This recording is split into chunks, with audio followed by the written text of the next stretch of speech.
જય ભીમ નમઃ બુદ્ધાય। તો આગલા વિડીયોમાં જે આપણે જાણ્યું હતું એ અધૂરું હતું એ આપણે આ વિડીયોમાં જાણીશું।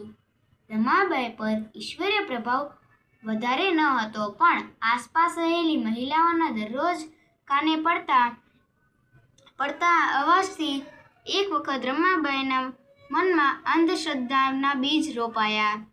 બીમાર રહેલા રમાબાઈ એક દિવસ પોતાની ઈચ્છા બાબા સાહેબને વ્યક્ત કરવા કહ્યું હતું કે તેઓ પંઢરપુર જઈ વિઠોબાના દર્શન કરવા માંગે છે। કદાચ એમ સાજા થઈ જવાય। બાબા સાહેબે રમાબાઈને ધ્યાનથી સાંભળ્યા અને તેમને સમજાવતા બોલ્યા કે આ તમારો વિચાર ના હોઈ શકે।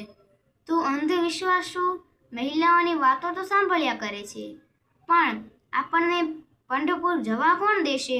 અંદર આપણને પ્રવેશ તો નિર્દોષ છે। જય ભીમ નમઃ બુદ્ધાય। આજે બસ આટલું જ, આગળનું કાલે। અને જો તમને મારો વિડીયો ગમ્યો હોય તો લાઈક, શેર અને ફોલો જરૂર કરજો। જય ભીમ નમઃ બુદ્ધાય।